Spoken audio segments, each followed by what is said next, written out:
Normal force कैसा contact force है, electromagnetic force है, और ये सरफेस के परपेंडिकुलर एक्ट करता है। सरफेस के कैसे एक्ट करता है? परपेंडिकुलर। कैसे एक्ट करता है? परपेंडिकुलर। और सुनो कि ये एक्शन रिएक्शन पेयर कब होगा? कोई फोर्स एक्शन रिएक्शन पेयर कब होता है? ये फोर्स एक्शन रिएक्शन पेयर तब होता है जब दो डिफरेंट बॉडी हो और फोर्स का नेचर सेम हो, फोर्स की डायरेक्शन अपोजिट हो, फोर्स का मैग्नीट्यूड इक्वल हो। इतनी सारी बातें अगर मैच करी तो दोनों फोर्स एक्शन रिएक्शन पेयर होंगे। अच्छा, अब मैं बात करता हूं एक एग्जांपल से। एग्जांपल फर्स्ट, वही एग्जांपल फिर से। ये मान लो आपकी अर्थ है, बस अर्थ है, और अर्थ पे एक बॉडी प्लेस है। नीचे वाले क्या? अर्थ। अर्थ पे गोल गोल नहीं बना रहा हूं, अर्थ बहुत बड़ी है, और ऊपर एक ब्लॉक है एम मास की बॉडी, कोई ब्लॉक है, ठीक है। तो क्या कर रहा होगा कि इस सरफेस के परपेंडिकुलरली ऊपर फोर्स लग रहा होगा एन, और ये सरफेस, ये ब्लॉक अर्थ की सरफेस पे एक फोर्स लगाएगी एन, ठीक है। सुनो, और एक लग रहा होगा एम जी। क्या लग रहा होगा? M G. मेरा क्वेश्चन सुनो, N and M G, normal force N and M G are action reaction pair. ये स्टेटमेंट सही है या गलत? तो आंसर होगा नो, फॉल्स। आंसर क्या होगा? नो, ये एक्शन रिएक्शन पेयर नहीं है। एन और M G action reaction pair नहीं है। This N and this N are action reaction pair. ये वाला एन कहां है? कि अर्थ ने बॉडी पे लगाया हुआ फोर्स, और ये वाला एन बॉडी ने अर्थ पे लगाया हुआ फोर्स। देखो दोनों की डायरेक्शन अपोजिट, दोनों का मैग्नीट्यूड एन एन इक्वल है, ठीक है। दोनों डिफरेंट बॉडी पे लग रहे हैं, ये भी कांटेक्ट फोर्स, ये भी contact force. Okay, this N and this N is action reaction pair. बच्चे ने बोला सर ये तो mg लग रहा है ना, तो mg एक्शन रिएक्शन पेयर कैसे बनेगा? तो उसका आंसर दे रहा हूं, mg एक्शन रिएक्शन पेयर कैसे बनेगा? अर्थ का कहीं ना कहीं सेंटर होगा ना, अर्थ का सेंटर, अर्थ के सेंटर से भी एक फोर्स लग रहा होगा, अट्रैक्शन फोर्स mg। क्या समझ में आया नहीं आया? अट्रैक्शन फोर्स अर्थ के सेंटर से होगा, वो भी mg होगा। मैं तुम्हें ग्रेविटेशनल फोर्स में इसकी ज्यादा फील दिला पाऊंगा कि अर्थ भी बॉडी को अर्थ अट्रैक्ट कर रही है, तो अर्थ को बॉडी भी अट्रैक्ट करती है, क्योंकि ग्रेविटेशनल फोर्स क्या कहता है? अगर दो मासेस है, this is m1 and this is m2, तो इन दोनों पे फोर्स अट्रैक्टिव फोर्स लगता है। ग्रेविटेशनल फोर्स कैसा लगता है? Attractive force. फोर्स अगर ये 1 है और ये 2 है, तो फोर्स ऑन 1 ड्यू टू 2, और इसको लिख लोगे force on 2 due to 1। This is body number 1 and this is body number 2। तो ये है एक्शन रिएक्शन पेयर, क्योंकि दो डिफरेंट बॉडी पे लग रहे हैं। कैसे लग रहे हैं? दो डिफरेंट बॉडी पे लग रहे हैं, दोनों का मैग्नीट्यूड इक्वल है, दोनों की डायरेक्शन अपोजिट है, दोनों का नेचर सेम है। क्या समझ में आया नहीं है? और दो डिफरेंट बॉडी पे लग रहे हैं, वो तो सबको पता है। यानी कि ये फोर्स एक्शन रिएक्शन पेयर है। This force is action reaction pair. आप 12th क्लास में जाओगे तो 12th क्लास में इलेक्ट्रोमैग्नेटिक पढ़ोगे, इलेक्ट्रोस्टैटिक फोर्स, वो चार्ज के बीच में लगता है। लेट से यहाँ पे स्मॉल क्यू चार्ज है और यहाँ पे कैपिटल क्यू चार्ज है, ठीक है, या फिर Q1 Q2 ले लेता हूं, Q1 Q2 ले लेता हूं, तो ये वाला चार्ज इस चार्ज को रिपेल करेगा, तो इस पे फोर्स लगेगा, तो फोर्स ऑन 1 ड्यू टू 2, और ये वाला चार्ज इसको रिपेल करेगा, तो फोर्स ऑन 2 ड्यू टू 1। तो ये दोनों एक्शन रिएक्शन पेयर है। यस, इलेक्ट्रोस्टैटिक फोर्स भी एक्शन रिएक्शन पेयर है। ये कैसा फोर्स है? ये 12th में पढ़ोगे। कौन सी क्लास में पढ़ोगे? 12th में। फिर भी आइडिया दे रहा हूं कि ये इलेक्ट्रोस्टैटिक फोर्स या electromagnetic force action reaction pair होता है। इससे कूलम लॉ बोलोगे आगे, जैसे कूलम लॉ, 10th क्लास में कूलम के बारे में सुना होगा, चार्ज की यूनिट क्या होती है? कूलम। तो मैं थोड़ा डिटेल में बता रहा हूं कि एक्शन रिएक्शन पेयर क्या होता है। आगे बढ़, इस चीज को छोड़ दो, ये मत लिखना, 12th वाला मत लिखना कुछ भी। 12th में जाते तुम्हें मजा आएगा। हाँ यार, सर ने 11th में पढ़ाया था, काम आ रहा है। तो action reaction pair gravitational force में और फील आएगी चैप्टर नंबर 7 या 8, जो भी अपने एनसीईआरटी में ना 11th की चैप्टर नंबर 8। ओके, ये एम है, तो कहां बात कर रहा था? N and M G are action reaction pair. Answer no, because रीजन क्या? Because both are acting on same body, acting on same body, दोनों एक ही बॉडी पे एक्ट हो रहे, and both have different nature, and both have different nature. That's why N and Mg are not action reaction pair. इसीलिए तो N और Mg action reaction pair नहीं है। चलिए इतना लिख लो, तो आपको कुछ सीखने को मिला होगा कि ऐसे कैसे होता है। ठीक है, अब बहुत सारे आपके डाउट आ रहे होंगे ना, मैं धीरे धीरे कवर करूंगा। जैसे जैसे अपन आगे बढ़ते जाएंगे आपके डाउट कम होते जाएंगे। ओके, तो एक होती है free body diagram. Free body diagram physics में ये चीज आनी चाहिए, अगर ये चीज आई ना तो मैकेनिक्स में मजे पड़ जाएंगे आपके। Free body diagram, free body diagram को शॉर्ट में लिखते हैं एफबीडी। कौन सी BD? FBD, free body diagram. Free body diagram इसका मतलब क्या होता है कि अगर मैं इसकी डेफिनेशन पहले लिख लेता हूं, फ्री बॉडी डायग्राम की definition, a diagram showing all forces. इसकी डेफिनेशन लिख लो, a diagram showing all forces acting on a body using arrows. Arrow से सारे फोर्स को आप शो करोगे। आप क्या करोगे? शो करोगे। Considering body as a point object, point mass या पॉइंट ऑब्जेक्ट, पॉइंट मास या पॉइंट ऑब्जेक्ट, कुछ भी लिख लो। मास मतलब पॉइंट ऑब्जेक्ट लिख लो, पॉइंट ऑब्जेक्ट।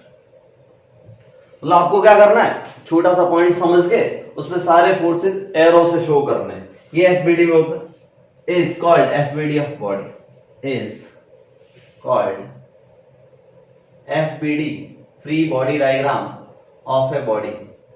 बॉडी की एफबीडी होगी। ये बहुत जरूरी है मैकेनिक्स में। फिर से सुनो, ये फ्री बॉडी डायग्राम बनाना आ गया ना तो आधा क्वेश्चन सॉल्व हो जाएगा। फिर समझो कि diagram showing all forces acting on a body using arrows, arrow बनाएंगे। ठीक है, considering body as a point object, body को कैसा है कंसिडर करना है? Point object, is called FBD of a body. Body की क्या कहलाएगी? एफबीडी। चलिए सबसे पहला एग्जांपल लेते हैं कि एफबीडी कैसे बनाते हैं। Example first. Okay, example first कह रहा है कि आपकी ये सरफेस है और उस पे m मास की कोई बॉडी है, तो इसका एफबीडी बनाओ। इसका एफबीडी क्या होगा? इसका एफबीडी सिंपली आंसर देखना, एफबीडी देखो, m मास है तो इस पे क्या क्या लग रहा होगा? इस सरफेस के कांटेक्ट में तो सर ऊपर नॉर्मल फोर्स लग रहा होगा, यस और नो। इस बॉडी पे फोर्स लग रहा होगा, इस बॉडी ने सरफेस पे फोर्स लगाया होगा, लेकिन उससे अपना कोई लेना देना नहीं। इस बॉडी ने सरफेस पे भी फोर्स लगाया होगा, लेकिन अपने को बॉडी किसका बनाना है? एफबीडी किसका बनाना है? इस ब्लॉक का। Draw FBD of block, draw FBD, ऐसा क्वेश्चन लिख लो, draw FBD of mass m। m mass की बॉडी है, उसका एफबीडी ड्रॉ करो। ओके, तो देखो मेरी बातें सुनना कि n फोर्स सरफेस ने बॉडी पे लगाया और बॉडी पे एक mg लग रहा होगा नीचे की तरफ, यस और नो। तो मैंने क्या बोला था? पॉइंट ऑब्जेक्ट क्रिएट करो, पॉइंट ऑब्जेक्ट क्रिएट कर दिया। अब ऊपर की तरफ क्या लग रहा है? Normal force. नीचे की तरफ क्या लग रहा है? mg। तो this is the FBD, this is what? FBD, this is what? FBD. Point और उस पे एरो दिखाना, n ऊपर की तरफ लग रहा है, mg नीचे की तरफ लग रहा है, और सारे फोर्स किस पे एक्ट होने चाहिए? बॉडी में। बॉडी ने क्या लगाया उससे कोई लेना देना नहीं। फिर सुनो, बॉडी ने क्या लगाया उससे कोई लेना देना नहीं। ओके, आगे बढ़ते हैं, एक और एग्जांपल करते हैं। फटाफट ये नोट कर लो, मुझे उम्मीद है कि तुम्हें समझ में आ रहा होगा सब कुछ। चलिए एफबीडी पे कुछ काम करते हैं थोड़ा। Example number 2।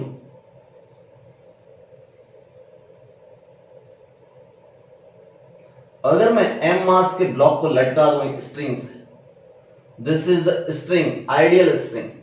आइडियल स्ट्रिंग का मतलब समझिए, मासलेस, फ्रिक्शनलेस और क्या, इनएक्सटेंसिबल। बच्चे बोला हाँ सर समझ गए। मैंने बोला ठीक है, तो इस m, इसका एफबीडी बनाओ, draw FBD of mass m, draw FBD of m का एफबीडी ड्रॉ करो। तो कैसे ड्रॉ करोगे? बच्चों ने बोला सर क्या क्या हो रहा है, नीचे धरती माता बुला रही होगी mg से, किससे, mg से, और ऊपर स्ट्रिंग ने खींच के रखा होगा, बोला कहां जा रहा है, टेंशन t लगा के रखा होगा। तो इस एफबीडी, इसका एफबीडी बनाओ फटाक से।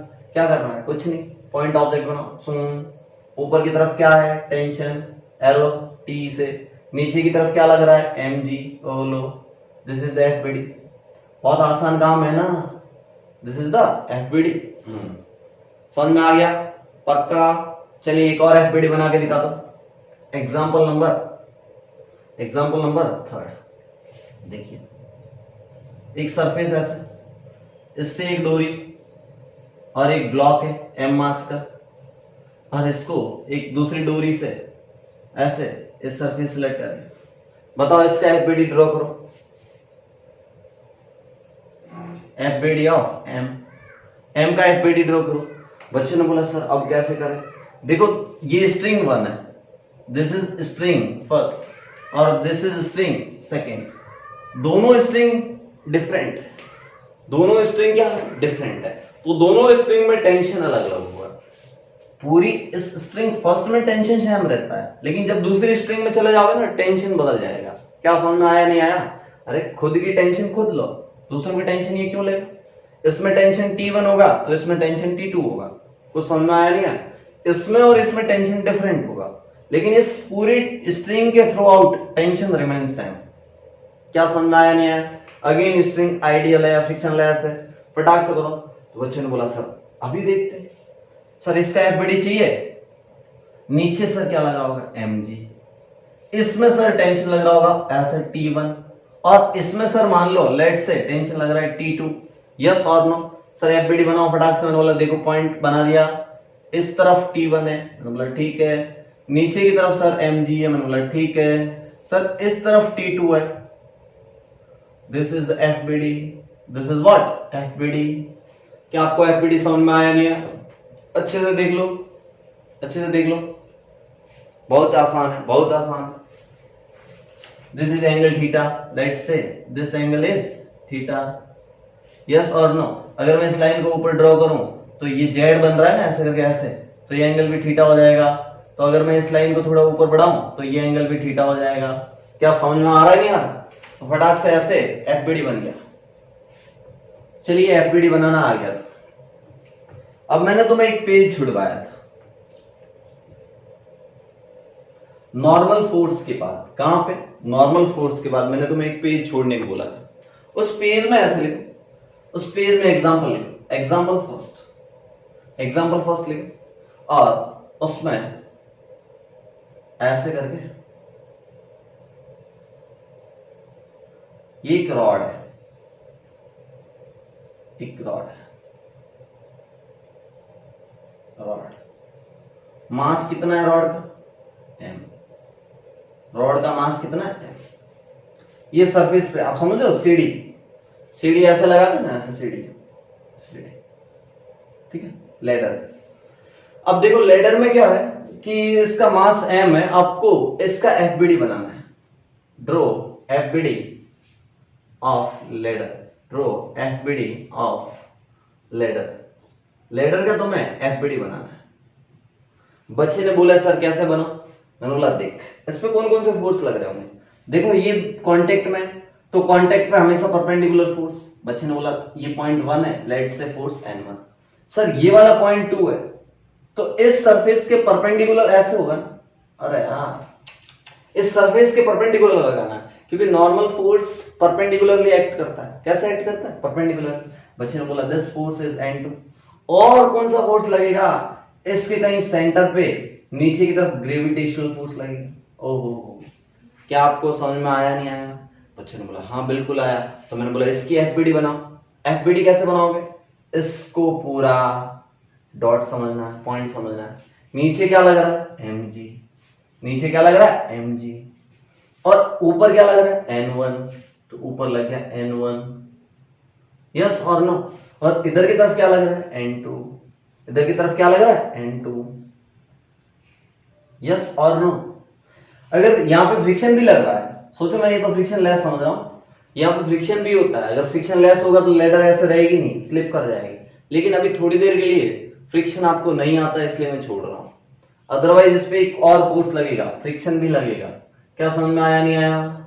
सोचो यहाँ फ्रिक्शन होता ही नहीं तो स्लिप कर जाती ना, तो इस इंस्टेंट पे ये लगेगा, N1 ऊपर, नीचे mg, N2 इस तरफ। फटाक से एफबीडी समझ में आया, नहीं आया? ओके चलिए आगे बढ़ते हैं। नॉर्मल फोर्स हमेशा कैसे एक्ट करता है, perpendicular to the surface. Copy के ऊपर लिख लो, normal force acts perpendicular to the surface. Okay, example two देखो कि अगर ये आपकी सरफेस है और इस बार ये दीवार थोड़ी छोटी पड़ गई और लेडर थोड़ी लंबी है, लेडर इतनी लंबी हो गई। ओके, लेडर का अगेन मास m है, बोला draw FBD, draw FBD of ladder, draw FBD of ladder. Ladder की एफबीडी बना। मैंने बोला अब कैसे बना? बच्चे ने बोला सर कौन कौन सा फोर्स लग रहा है? मैंने बोला यहां देखो कांटेक्ट में, ऊपर की तरफ N1, और देखो यहां पे भी कांटेक्ट है ना, यहां पे तो सर शार्प कांटेक्ट है। अब क्या करूं? ये वाला पॉइंट है ना, ये वाला पॉइंट, इसके परपेंडिकुलर, ये केस याद रखो, ऐसे N2 इस बार ऐसे लगेगा क्योंकि ये लेडर है ना, देखना ये लेडर है ना, ये लेडर, इसके सिर्फ ये एक ही पॉइंट कांटेक्ट में। जब एक ही पॉइंट कांटेक्ट में तो लेडर के परपेंडिकुलर लगाना। ये पॉइंट सरफेस, इस पॉइंट पे आप परपेंडिकुलर कैसे बनाओगे? तो ये केस याद रखना। और नीचे की तरफ सेंटर पे क्या लग रहा होगा, mg। तो समझ में आया, नहीं आया? तो इस केस में एफबीडी कैसे बनेगा, N1 ऊपर, नीचे की तरफ क्या, mg। देखो इस पॉइंट बना दिया, और N2 थोड़ा ऐसे, इस बार N2 ऐसे। क्या समझ में आया, नहीं आया? इस बार N2 कुछ ऐसे लगेगा, देखिए अच्छे से देखो, N2 कुछ ऐसे लगेगा, देखो आराम से, इसके परपेंडिकुलर है, इसके परपेंडिकुलर। जब आपका ऐसा केस आ जाए, इसके परपेंडिकुलर, देखो ये 90 डिग्री। ये केस याद रखना, इस केस में बच्चे गलती करते हैं, N2 ऐसे मत लगा देना, N2 इस तरफ नहीं लगेगा, फिर बोल रहा हूं N2 ऐसे मत लगा देना। ओके, एक और कैटेगरी होती है, एक नॉट लिखो। नॉट क्यों लिखवा रहा हूं वो समझना, कि अगर आपकी कोई स्टेप है, स्टेप समझो, सीढ़ी स्टेप, और आपकी एक बॉल है, रुको, बॉल पहले बना देता, ओके, और ये कुछ इस तरह कोई स्फेरिकल बॉडी है। कैसी बॉडी? स्फेरिकल, कोई स्फेरिकल बॉडी है, और ये स्टेप है, ऐसे समझो। तो सर अब क्या करोगे? मैंने बोला इस केस में मान लो यहां सेंटर है, ये स्फेरिकल बॉडी, कैसी बॉडी? Spherical body. कैसी बॉडी? स्फेरिकल हो सकती है, सर्कुलर हो सकती है, सिलेंड्रिकल हो सकती है। आपको क्या पता है ऐसा सिलेंडर हो लंबा लंबा, आपको नहीं दिख रहा है। तो ये स्फेरिकल बॉडी है, इसका मास m है। आपको ड्रॉ एफबीडी ऑफ बॉल की आपको क्या बनानी है? एफबीडी बनानी है। This is the question number 1। बच्चे ने बोला सर कैसे बनाऊं? मैंने बोला चिंता ना कर, इसका नॉर्मल फोर्स हमेशा कांटेक्ट के परपेंडिकुलर और सेंटर से पास करा दो। This is the N1। बच्चे ने बोला ओके। सेंटर से नीचे की तरफ क्या लग रहा होगा? mg लग रहा होगा। मैंने बोला बिल्कुल सही बात है। और यहां पे भी कांटेक्ट हो रहा है ना सर, यहां पे नॉर्मल कहां करूं? मैंने बोला चिंता मत कर, कभी भी स्फेरिकल या सिलेंड्रिकल या सर्कुलर बॉडी हो तो नॉर्मल हमेशा सेंटर से पास करा दे। This is the N2। इस पॉइंट से नॉर्मल हमेशा कहां से पास करा दे? सेंटर से। उस बॉडी के कहां से पास करा दे? सेंटर से। ध्यान रखना। तो बच्चे ने बोला सर इसकी एफबीडी बनाओ, मैंने बोला ले, नीचे mg, ऊपर n1, कुछ इस एंगल पे सेंटर से n2, खत्म। क्या समझ में आया नहीं आया? This is the FBD, this is what? FBD, this is what? FBD. Okay, बच्चे ने बोला समझ में आ गया। तो मैं बोलता हूं नॉट में लिख, नॉट डाल रखा है, नॉट, उस नॉट में लिख, उस नॉट में ऐसे लिख कि इन केस ऑफ, उस नॉट में लिख in case of, in case of a circular, circular comma spherical, spherical और cylindrical, cylindrical, in cylindrical object, normal force, normal force always, normal force, normal force always, always passes through, always passes through the center of the body, the center, the center of the body, body के centre से पास करेगा। फिर से line सुनो कि in case of circular, spherical और cylindrical body या object, normal force always passes through the centre of the body. Normal force कहां से पास करा देना है? सेंटर से। क्या समझ में आया नहीं आया? तो अपने आप सरफेस के परपेंडिकुलर हो जाएगा।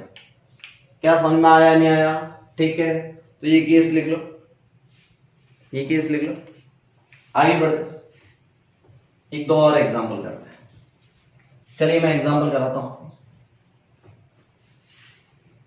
एग्जांपल सेकेंड, आपके पास क्या है कि ऐसी दो सरफेस है,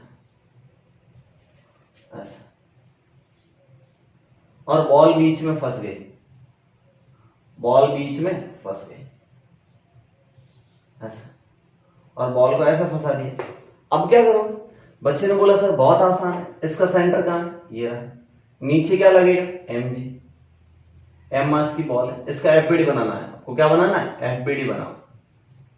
अब देखो, यहां से एक नॉर्मल फोर्स सेंटर से पास करा दो, दिस इज द n1, और यहां से एक नॉर्मल फोर्स सेंटर से पास करा दो, दिस इज n2, क्योंकि यहां भी कांटेक्ट है और यहां भी कांटेक्ट है। क्या समझ में आया नहीं आया? यस। तो फटाक से ऐसे ड्रॉ करो, पॉइंट ड्रॉ करो। नीचे क्या? mg, इधर की तरफ क्या? n1, इधर की तरफ क्या? n2, खत्म, कहानी खत्म। क्योंकि n1 इधर लग रहा है, n2 इधर लग रहा है, n1 n2 ऐसे, mg नीचे। तो this is the FBD, this is what? FBD, this is FBD, ये एफबीडी है आपका। क्या समझ में आया नहीं आया? पक्का? आगे बढ़ते हैं, एफबीडी बनाना आ गया। एक और एग्जांपल करा दो, example number third, example number third. आपके पास एक ब्लॉक है,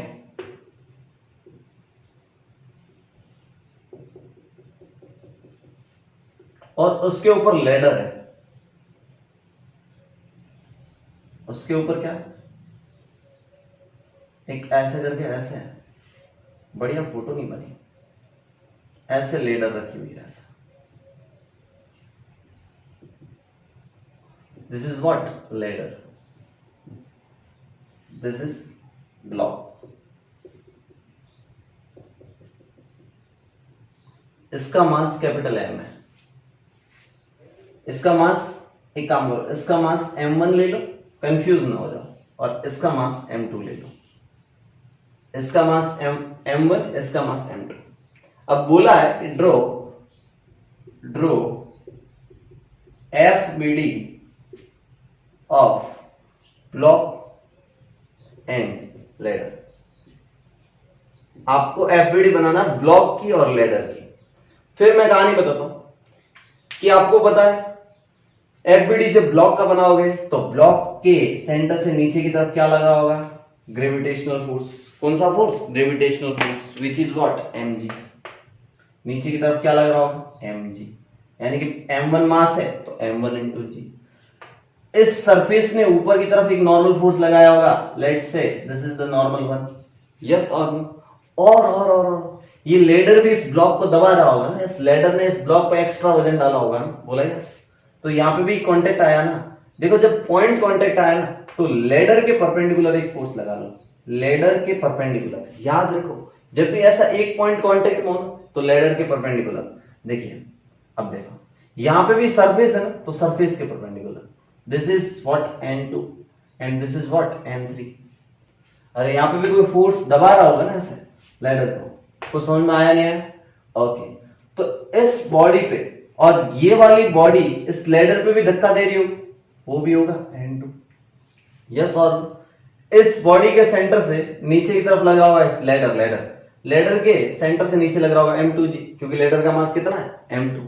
ओके, फिर समझो आराम से एफबीडी में मैंने क्या बोला था कि उस बॉडी पे कितने फोर्स लग रहे हैं वो लिखना है, ये नहीं लिखना कि ये बॉडी कितने फोर्स लगा रही है, इस बॉडी पे कितने फोर्स लग रहे हैं, कितने फोर्स एक्टिंग हो रहे हैं।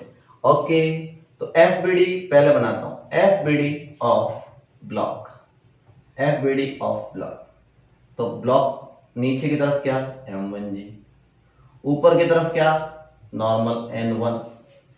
अब देखो इस बॉडी पे लेडर ने एक फोर्स लगाया, तो जो फोर्स लग रहे हैं ना, एक्ट हो रहे हैं, वो फोर्स सारे बना देना, दिस इज द एंड। क्या समझ में आया नहीं आया, बोला यस।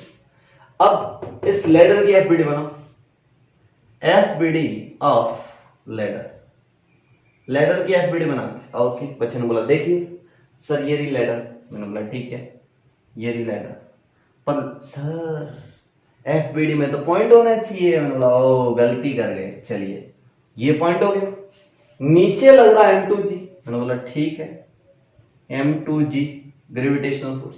सर इस पॉइंट से ऊपर की तरफ लग रहा है नॉर्मल, ऊपर की तरफ क्या लग रहा है, नॉर्मल n3, उसका नाम नॉर्मल 3, कोई फोर्स है, और इस ब्लॉक ने लेडर पे फोर्स लगाया, अगर n2 इस पे लग रहा होगा तो उतना ही फोर्स लेडर पे लग रहा होगा। ओके, तो इस डायरेक्शन में ये हो जाएगा n2। क्या समझ में आया नहीं आया? तो this is FBD, FBD of ladder. तो फटाफट ये चीजें नोट कर लो। आज की क्लास में अपना मेन फोकस था न्यूटन्स थर्ड लॉ पे, every action there is equal and opposite reaction, और उसके बाद था एफबीडी बनाना। क्या बनाना? एफबीडी बनाना। तो उसमें भी आपको नॉर्मल फोर्स क्या होता है, कांटेक्ट फोर्स होता है, इलेक्ट्रोमैग्नेटिक फोर्स होता है एक तरीके से, और टेंशन फोर्स स्ट्रिंग में एक्ट करता है। टेंशन फोर्स की पुलिंग टेंडेंसी होती है। कैसी टेंडेंसी होती है? Pulling tendency. तो ये सारे पॉइंट कॉपी में नोट करना अच्छे से।